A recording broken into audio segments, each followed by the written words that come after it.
going to have a human keyboard. Every computer before the Apple I had a front panel of switches with ones and zeros. That was a dividing line.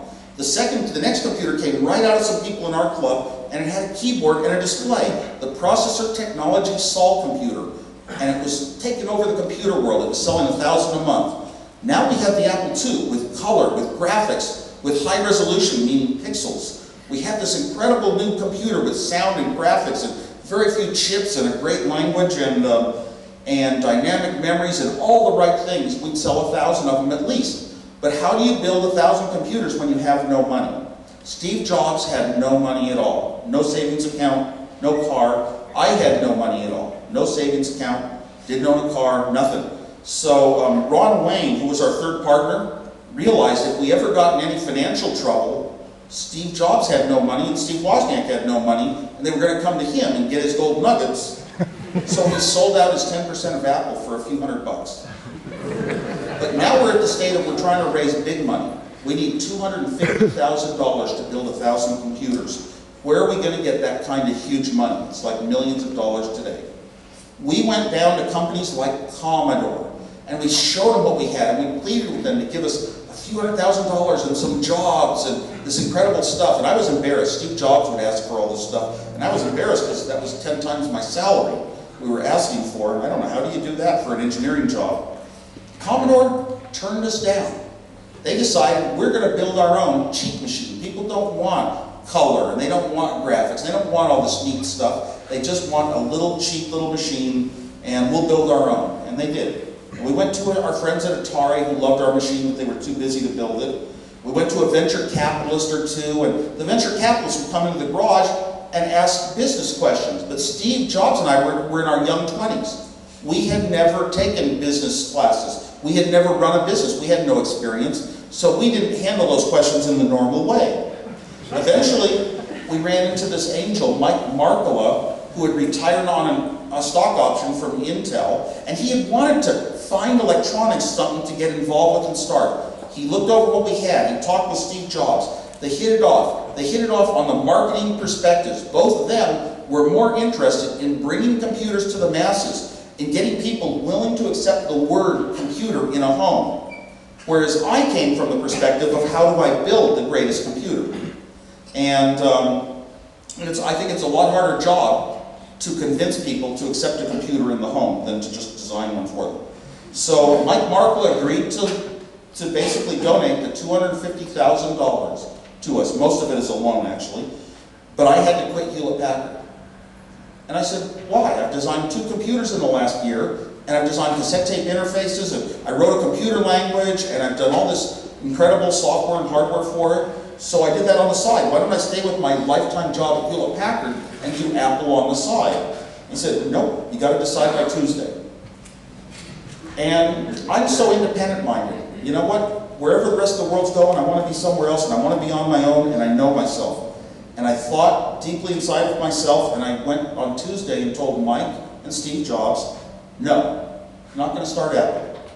I want to work for Hewlett-Packard for life, and I love designing and building computers and writing software, the best in the world. And I'm going to do that on the side. I've been doing it on the side. I can do it, you know, at the club. I don't need a company. And Steve Jobs went into a frenzy, and he got all my friends and all my relatives to call me, take the money, take the money. And finally, one computer friend called, and he said, look, you can start a company and become a manager and get rich, or you can start this company and stay an engineer and get rich. And when he said, stay an engineer, that was what was okay with me. I just didn't want to start a company that I had to run because I was very against politics, stemming from things I haven't talked about. So I left that day, I left Hewlett-Packard, and we started Apple for real. This early Apple II had cassette tape to read your programs in.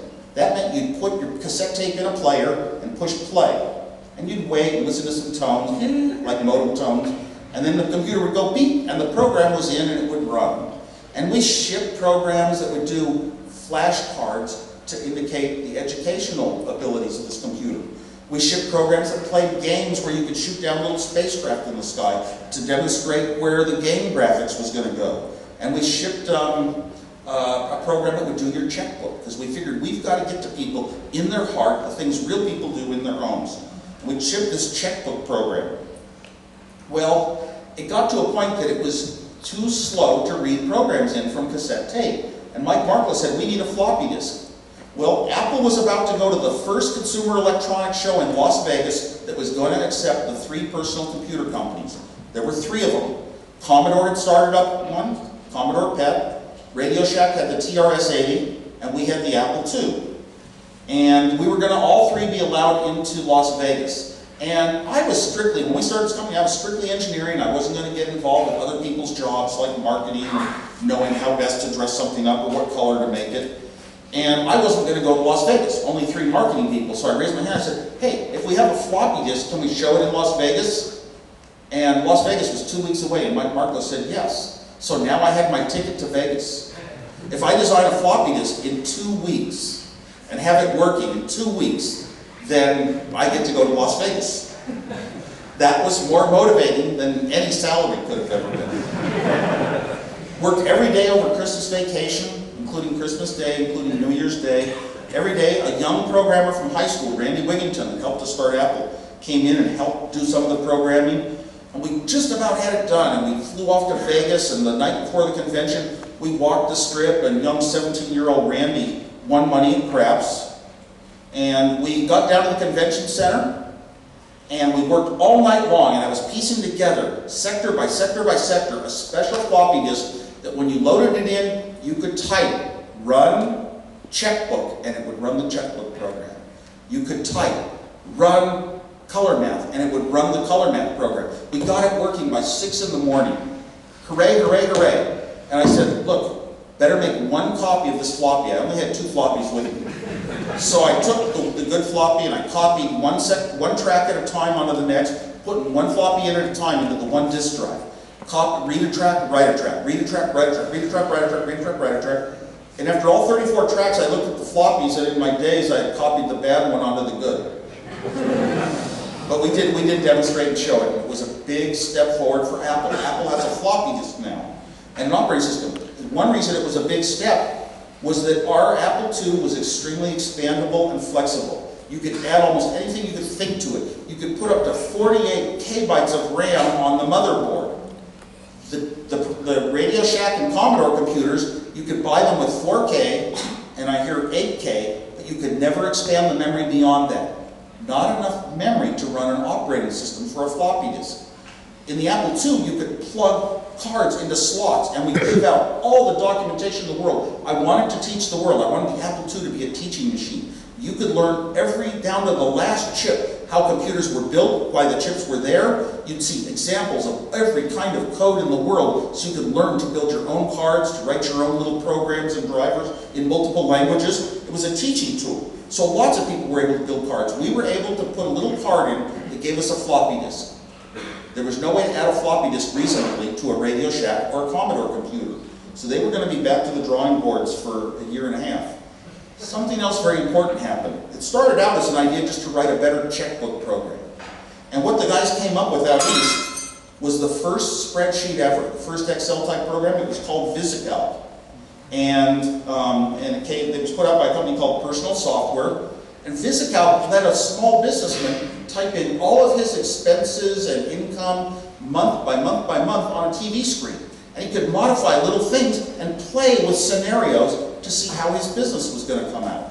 And he would figure out when I should add another person, or when where I'm paying too much for this and better cut it out. And it let them do in half a day's work what would normally take them 10 years with pencil and paper to figure out all of the possible scenarios and how to run their business. Instantly, our Apple II sales shot up 10 times. Every store was just flooded by small businessmen who had to buy this machine and the VisiCalc software, the Apple II hardware and the VisiCalc software. The combination is what gave them the power that was going to start the whole home computer revolution. It was, going to send us into the millions of units. And it was really the combination of hardware and software represented solutions that people wanted and needed in life. And that was more the way to think about it. And Steve Jobs really thinks that way. There was a guy, Jeff Raskin, that joined Apple. And he came and sat down with Steve and I, and he explained, you can build a computer like everyone else, or you can put a lot of energy and thinking into it and make it so that a computer person can get just as much out